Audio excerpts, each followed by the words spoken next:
नमस्कार, ABC channel में आपका स्वागत है। मैं हूं सचिन श्रीवास्तव और आप मेरे साथ देखेंगे आजमगढ़ से जुड़ी खबरें। आइए नजर डाल लेते हैं आज की खास खबरों पर।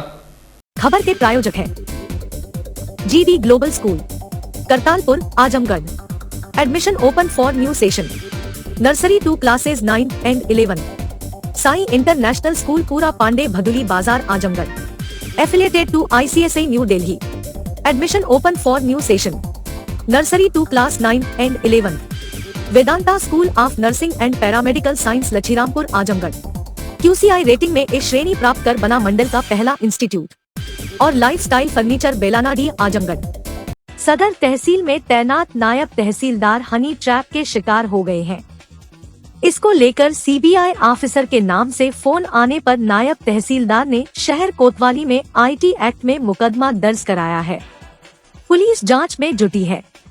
तहरीर में नायब तहसीलदार नीरज कुमार त्रिपाठी ने बताया कि 5 फरवरी को उनके WhatsApp नंबर पर एक नंबर से हेलो लिखकर मैसेज आया। जब उन्होंने कौन लिखा तो वीडियो कॉल आ गया। इसमें एक निर्वस्त्र लड़की दिखाई दे रही थी। इसके बाद कुछ और मैसेज व वीडियो कॉल आए। कॉल करने वाली लड़की ने अपना नाम पूजा बताया। 3 बार कॉल आने पर कुछ गलत होने का संदेह हुआ तो उस नंबर को ब्लॉक कर दिया। इस पर 2 अन्य नंबरों से धमकी भरा WhatsApp मैसेज आने लगा। इसमें एक वीडियो भेजा गया और उसे सोशल मीडिया पर अपलोड करने की धमकी दी गई। कोई जवाब देने के बजाय उन्होंने दोनों नंबरों को भी ब्लॉक कर दिया। इसके बाद अगले दिन 6 फरवरी को एक अन्य नंबर से कॉल आया। कॉल करने वाले ने खुद को CBI ऑफिसर बताया और धमकी भरे अंदाज में कहा कि एक महिला ने तुम्हारे खिलाफ गलत काम करने का आरोप लगाया है और सोशल मीडिया पर वीडियो अपलोड किया है। इसके साथ ही महिला ने मुकदमा भी दर्ज कराया है। इसके बाद नायब तहसीलदार ने शहर कोतवाली में उन तीनों नंबरों पर IT एक्ट में तहरीर देकर मुकदमा दर्ज कराया। इस मामले में SP सिटी शैलेंद्र लाल ने बताया कि थाना कोतवाली पर वादी ने शिकायत दर्ज कराई कि उसके मोबाइल पर एक वीडियो कॉल आया जिसमें युवती आपत्तिजनक हालत में थी। इसके बाद युवती ने धमकी दिया कि यह वीडियो सोशल मीडिया पर अपलोड कर लिया जाएगा। इसके उपरांत किसी व्यक्ति ने CBI अधिकारी बनकर कॉल किया और कहा कि आपका वीडियो अपलोड हो गया है, आपके खिलाफ मुकदमा दर्ज किया गया है। इसके बाद वादी नायब तहसीलदार ने शहर कोतवाली में तहरीर दिया। उनकी शिकायत के आधार पर मुकदमा अपराध संख्या 76/24 धारा 67 IT एक्ट का दर्ज किया गया है। जिन 3 मोबाइल नंबरों को शिकायत में दर्ज कराया गया है, पुलिस उनको ट्रेस करेगी और संबंधित के विरुद्ध कठोर दंडात्मक कार्रवाई करेगी। सर, नीरज त्रिपाठी नायब तहसीलदार द्वारा मुकदमा पंजीकृत कराया गया, क्या है पूरा मामला, किस तरह से पुलिस संज्ञान ली? थाना कोतवाली पर वादी द्वारा आकर ये शिकायत दर्ज कराएगी कि उसको एक वीडियो कॉल आया था जिसमें युवती आपत्तिजनक स्थिति में थी। इसके बाद युवती द्वारा यह उसको धमकी दी गई कि उसके द्वारा सोशल मीडिया पे वीडियो अपलोड कर दिया जाएगा। इस धमकी के उपरांत किसी व्यक्ति ने CBI अधिकारी बन के कॉल किया और ये कहा कि CBI ने एक मुकदमा दर्ज किया है आपके खिलाफ, वह वीडियो उसमें अपलोड किया गया है। और इस धमकी के उपरांत उन्होंने पुलिस से शिकायत करी तो पुलिस ने मुकदमा अपराध संख्या 76/24 67 IT एक्ट का दर्ज किया है।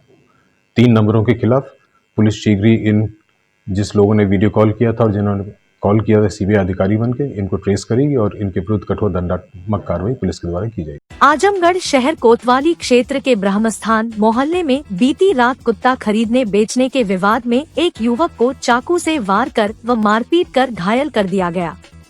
वहीं उसकी कार में भी जमकर तोड़फोड़ की गई। इसके बाद देर आधी रात के बाद तक हंगामा होता रहा। कोतवाली पुलिस फोर्स भी मौके पर पहुंच गई। उसके बाद घायल युवक को जिला अस्पताल में भर्ती कराया गया है। आधी रात के बाद तक भीड़ जमा रही। बता दें कि आजमगढ़ शहर कोतवाली के आसिफगंज मोहल्ला निवासी मोहम्मद फैज के अनुसार 15 दिन पूर्व उसने ब्रह्मस्थान स्थित एक दुकान से कुत्ता खरीदा था जिसकी अगले दिन ही मौत हो गई थी। उसने जब दुकानदार से इस मामले में शिकायत की तो दुकानदार शुभम दुबे ने नया कुत्ता देने की बात कही थी या फिर पैसे लौटाने को कहा था। लगातार मामले में मोहम्मद फैज प्रयासरत था कि उसको नया कुत्ता मिल जाए। इसी में गुरुवार को दिन में एक बार फिर उसने अपने घर के लड़कों को दुकान में भेजा तो उसको शाम को बुलाया गया। शाम को खुद फैज गया तो काफी देर तक उसको बिठाया रखा गया। फिर रात होने पर बात बढ़ गई।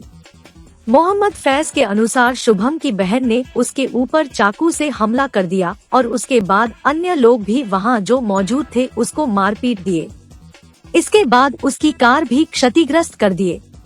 किसी प्रकार से उसने घर पर सूचना दी, तब लोग आए। फिर उसको जिला अस्पताल भर्ती कराया गया। पुलिस फोर्स भी पहुंची, जबकि क्षतिग्रस्त कार को लेकर सभी लोग कोतवाली गए। आधी रात के बाद तक पुलिस फोर्स की सक्रियता बनी रही। सुनते हैं मामले में जिला चिकित्सालय के इमरजेंसी मेडिकल ऑफिसर और घायल मोहम्मद फैज ने क्या जानकारी दी। एक कुत्ता लिया था 15 दिन पहले, तो अगले दिन मर गया। तो उसका जो भाई शुभम दुबे है, उसने कहा कि भैया हम आपको ये कुत्ता दे देंगे अगले दिन, मतलब 2-3 दिन में। तो फिर क्या कहते 2-3 दिन में जलाते वो आज 10-15 दिन गुजर गया। फिर कल हम लोग गए तो हमसे कह रहा है कि भैया आपका कुत्ता आप कल 1 बजे सुबह दिन में आके ले लीजिएगा। तो लड़के दिन में गए थे लेने, तो शाम में दुकान पर आया तो मैं ही लेने गया अपने i20 से। तो दुकान सामने खड़ा हुआ, तो उसके बाबूजी थे और उसकी बहन उनकी लड़की थी। तो हम तो उनकी लड़की कह रही, बाबूजी से मैंने कहा कि बाबूजी कुत्ता हमको दे दीजिए। तो बोल रहे हैं कि शुभम है नहीं। तो मैं कहा बाबूजी कल आपसे बात हो गई दिन के सामने ना कि आप दे दीजिए मुझको। तो उन्होंने कहा कि नहीं शुभम आएगा तो तब तक लड़की उनकी कही भाई क्या मैटर है हमको ये है। तो कही हमने उनसे ये लड़की से कहा आप दिए नहीं, आप हम बाबूजी से बात कर रहे हैं, नहीं हमसे बात करिए। तो उसी बस माँ बहन कोई गाली मुझे देने लगी, एक बार नहीं कभी 10 मरतबा दी उसे। इसी पे फिर चक्कू ले आके मुझको घोपने लगे। कौन चक्कू मारा? लड़की। क्या नाम है? लड़की का नाम उसको नहीं पता। हाँ? उसका नाम उसको नहीं पता।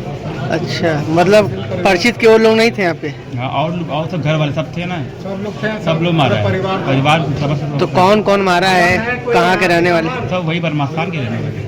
अच्छा, उन्हीं परिवार सब लोग थे। ठीक, गाड़ी बड़ी सब मेरी फोड़ दी है। ठीक।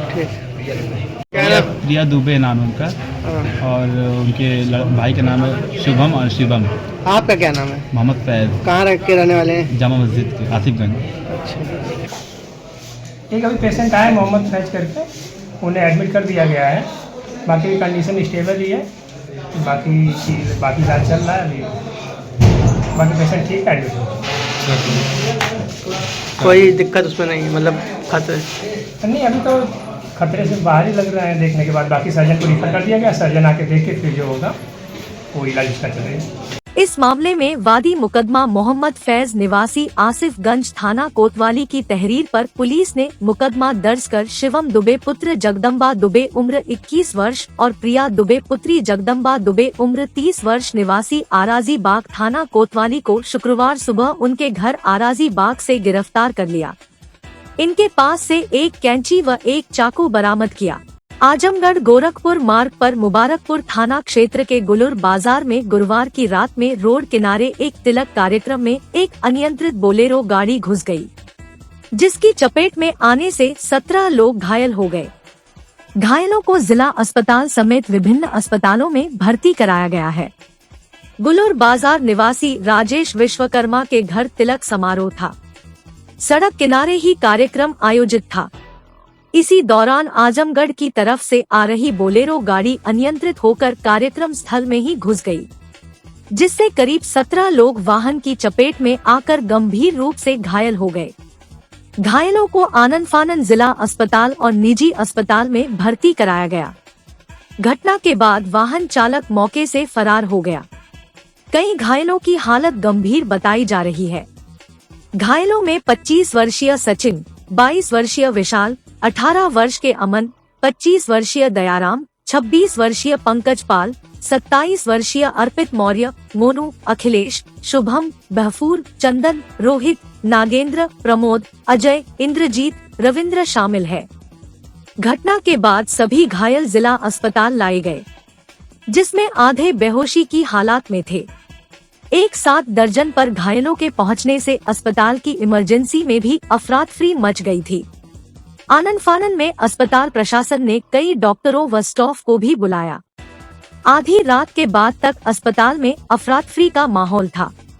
बाद में 3 गंभीर मरीजों को हायर सेंटर रेफर कर दिया गया। सुनते हैं मामले में राजेश विश्वकर्मा ने क्या जानकारी दी। ये आजमगढ़ से गाड़ी आ रही थी, गाड़ी पलट गई। कौन सी गाड़ी थी? बोलेरो। कितने लोग लगभग घायल हुए? 10 से 11 गाल। कुछ लोगों का नाम जानते हैं? मोनू, मोनू, रवि, रविंदर, रोहित, अमन, इतना लोगों का नाम जानते हैं और लोगों का नाम नहीं जानते। राजेंद्र, शुभम। ये लगभग घटना कितने बजे का? समय कब है? करीब 8:30 बजे। 8:30 बजे। हाँ, आधा घंटा से 45 मिनट हुआ होगा। हाँ। आजमगढ़ के जियनपुर कोतवाली पुलिस ने शादी समारोह में जान से मारने की नियत से लूट करने वाले 15,000 रुपए का इनामिया को गिरफ्तार कर लिया। गश्त के दौरान पुलिस ने किया गिरफ्तार। एसपी अनुराग आर्य ने घोषित किया था इनाम। जियनपुर कोतवाली पुलिस को उस वक्त कामयाबी मिल गई जब जियनपुर कोतवाली के वरिष्ठ उप निरीक्षक देवेंद्र कुमार सिंह अपने हमराहियों के साथ जियनपुर थाना क्षेत्र में गश्त हेतु मामूर थे कि इसी दौरान 15,000 के इनामिया राजीव राय पुत्र सतीश राय को बेरमा पुलिया से गिरफ्तार कर लिया। वहीं उसके कब्जे से एक तमंचा व एक जिंदा कारतूस बरामद कर लिया। विदित हो कि जियनपुर कोतवाली के नगर पंचायत जियनपुर वार्ड जामेतुल बनात निवासी संपूर्णानंद द्विवेदी के पुत्री की 29 जनवरी दिन गुरुवार को शादी का कार्यक्रम था। उसी दिन देर रात्रि राजीव राय से किसी बात को लेकर कहासुनी हो गई। वहीं राजीव राय अपने हाथ में कट्टा और धारदार हथियार लेकर शादी के पंडाल में घुस गया और महिलाओं के साथ छेड़खानी करने लगा। मना करने पर जान से मारने की नियत से असलहा लहराने लगा था और महिलाओं के कान व गले के गहने छीन लिए और इस दौरान जमकर ईंट पत्थर भी चले थे, जिसमें वेटर सहित 2 लोग गंभीर रूप से घायल हो गए थे। आरोप था कि गाड़ी का शीशा तोड़कर शादी के लिए रखे हुए गहने लूट लिया था। इसके बाद सूचना पाकर मौके पर पहुंची जियनपुर कोतवाली पुलिस ने मामले को शांत कराया था। वहीं इस मामले में संपूर्णानंद द्विवेदी ने जियनपुर कोतवाली में 5 लोगों पर नामजद हत्या के प्रयास सहित विभिन्न धाराओं में मुकदमा दर्ज कराया था, जिसमें जियनपुर पुलिस ने आरोपित महिला व एक नाबालिग को हिरासत में लेकर पूछताछ कर शांति भंग में चालान कर दिया था।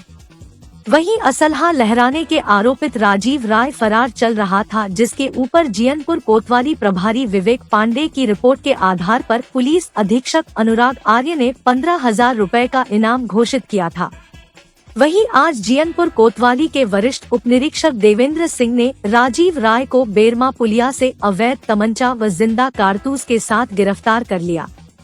जियनपुर कोतवाली पुलिस ने गिरफ्तार अभियुक्त को अग्रिम कार्रवाई के लिए रवाना कर दिया।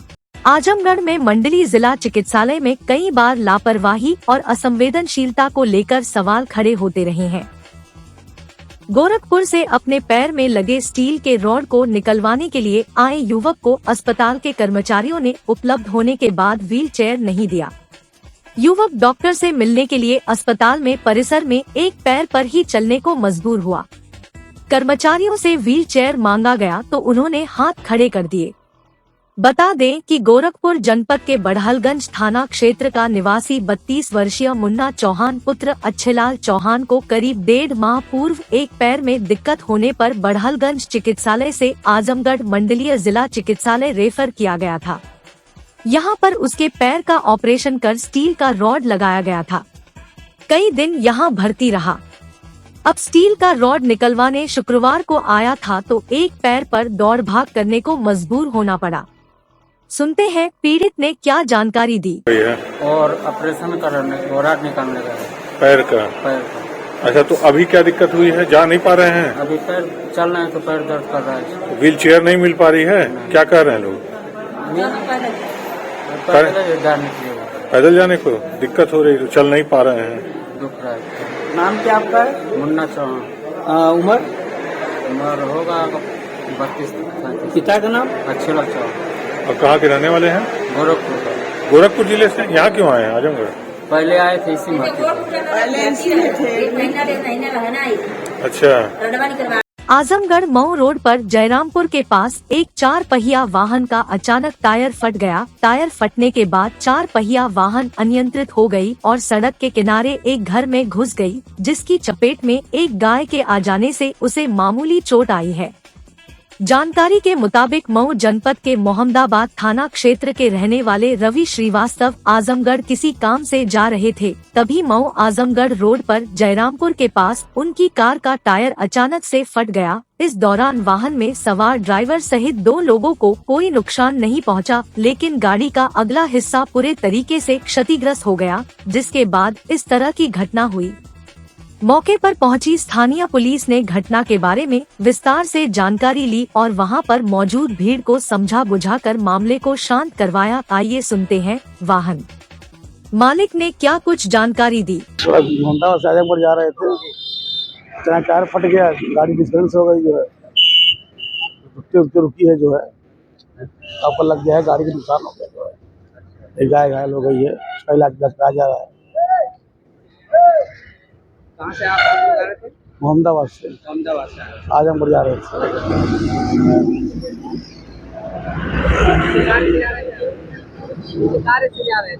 हाँ, ड्यूटी है उनकी, तभी होती है।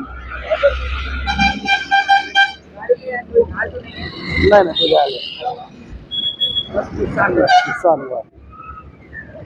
नमामि गंगे तव पाद पंकजम अर्थात है गंगा मैया, हम आपके कमल रूपी चरणों में प्रणाम करते हैं। इसी भक्तिभाव के साथ राष्ट्रीय स्वच्छ गंगा मिशन के जन जागृति कार्यक्रमों के अंतर्गत सामाजिक वानिकी प्रभाग आजमगढ़ एवं जिला गंगा समिति आजमगढ़ के तत्वाधान में शुक्रवार को सर्वोदय पब्लिक स्कूल हरबंशपुर आजमगढ़ में विभिन्न कार्यक्रमों का आयोजन किया गया। कार्यक्रम की शुरुआत विद्यार्थियों को संबोधित करने से हुई। वरिष्ठ अध्यापक सुदर्शन यादव द्वारा छात्र छात्राओं को नमामि गंगे परियोजना से अवगत कराया गया एवं विस्तार से इसके प्रयासों एवं सकारात्मक परिणामों के बारे में जानकारी दी गई। तदोपरांत सभी विद्यार्थियों को गंगा शपथ दिलाई गई। गंगा कथा कार्यक्रम के अंतर्गत विद्यार्थियों को गंगा की प्राकृतिक धरोहर विषय पर शॉर्ट फिल्म दिखाई गई। इन शॉर्ट फिल्मों को राष्ट्रीय स्वच्छ गंगा मिशन एवं the Indian national trust for art and cultural heritage के संयुक्त प्रयास से निर्मित किया गया है। साथ ही प्रमोद कुमार उप क्षेत्रीय वन अधिकारी द्वारा विद्यार्थियों को नदियों में पाई जाने वाली जैव विविधता के बारे में शिक्षित किया गया। ज्ञान गंगा कार्यक्रम के अंतर्गत विद्यार्थियों ने प्रश्नोत्तरी प्रतियोगिता में प्रतिभाग किया, जिसमें अधिकतम अंक पाने वाले विद्यार्थियों को प्रोत्साहन हेतु पुरस्कार दिया गया। इसके अतिरिक्त विद्यार्थियों ने चित्रकला प्रतियोगिता में भाग लिया। प्रतियोगिता का विषय मेरी गंगा मेरे रंगों में था। इस प्रतियोगिता में विद्यार्थियों ने अपनी रचनात्मकता का प्रदर्शन करते हुए नदी एवं उसके पर्यावरण, घाट, प्रदूषण एवं स्वच्छता जैसे अनेक दृश्यों को रंगों के माध्यम से कोरे कागज पर उकेरा। इस अवसर पर विद्यालय प्रशासन की तरफ से विधान त्रिपाठी, प्रधानाचार्य कुमुद चतुर्वेदी, वरिष्ठ अध्यापिका कृष्णा मोहन यादव, अध्यापक अनिल यादव, अध्यापक एवं वन विभाग की तरफ से अमित यादव, पर्यावरण मंत्रालय प्रमोद कुमार, उप क्षेत्रीय वन अधिकारी जहानागंज तथा प्रखर त्रिपाठी, जिला परियोजना अधिकारी, जिला गंगा समिति आजमगढ़ उपस्थित रहे। इन दिनों बिजली विभाग बकाया बिल की वसूली पर जोर दे रहा है, लेकिन मीटर रीडिंग अपडेट व दुरुस्त करने की जिम्मेदारी निभाना भूल गया है। बिल में सुधार के लिए विभाग के ऑफिस पहुंचने वाले उपभोक्ताओं की समस्याओं का भी कोई निराकरण नहीं किया जा रहा। ऐसे ही एक उपभोक्ता है खत्री टोला निवासी मोहम्मद जावेद, इनका 80,000 रुपए विद्युत बिल बकाया था। विभाग द्वारा दी गई छूट योजना के दौरान एकमुश्त भुगतान इनके द्वारा कर दिया गया।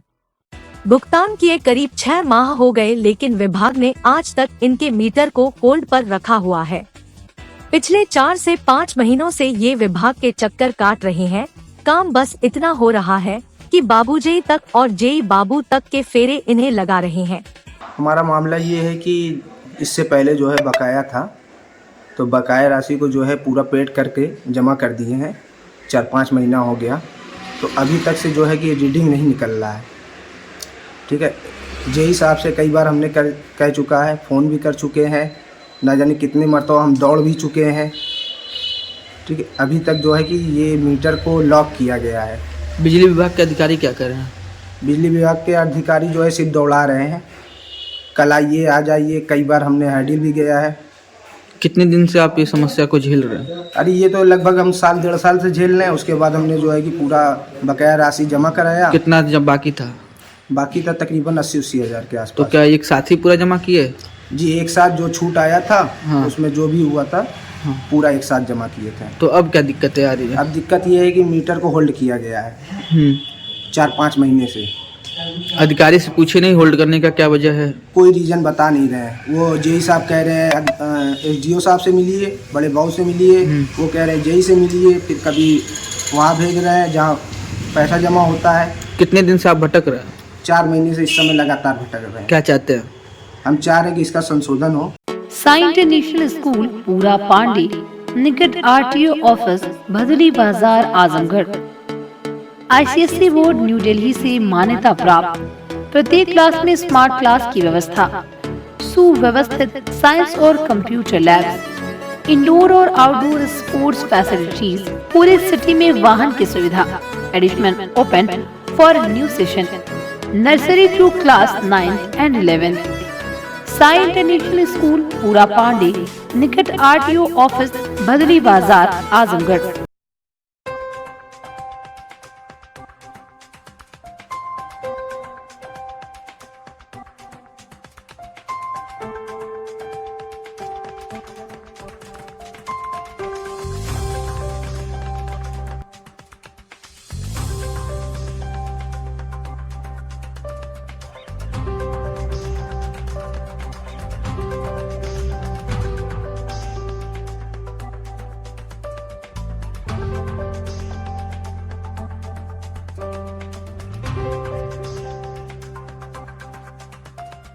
Lifestyle furniture, Belnadi, Azamgarh. सभी प्रकार के फर्नीचर एवं इलेक्ट्रॉनिक सामानों की भरपूर रेंज उपलब्ध। हमारे यहाँ EMI की सुविधा 0% ब्याज पर उपलब्ध। इलेक्ट्रॉनिक सामानों में LED TV, refrigerator, washing machine, air conditioner, air cooler, deep freezer, water cooler, mixer juicer, iron, fan, induction, battery, inverter, electric geyser, gas geyser, आटा चक्की इत्यादि। फर्नीचर के सामानों में बेड, गद्दा, सिंगारदान, अलमीरा, sofa, table, chair, rack, stool, संदीली, सीढ़ी, डाइनिंग टेबल, झूला आदि। शादी विवाह की हो तैयारी या ऑफिस और घर के लिए सामानों की करनी हो खरीदारी, पहुँचिए लाइफस्टाइल फर्नीचर, बेलनाडी, आजमगढ़। उत्तर प्रदेश के 613 नर्सिंग और पैरामेडिकल कॉलेज में से 20 कॉलेज QCI रेटिंग में A श्रेणी प्राप्त कर बने मेंटर इंस्टीट्यूट। आजमगढ़ मंडल और जिले का नाम रोशन कर Vedanta school of nursing and paramedical science Lachhirampur Azamgarh QCI rating में A श्रेणी प्राप्त कर बना मंडल का पहला institute. Wifi campus, smart classroom, live projects, special placement cell, scholarship, separate hostel for boys and girls. Admission या अन्य जानकारी के लिए संपर्क करें।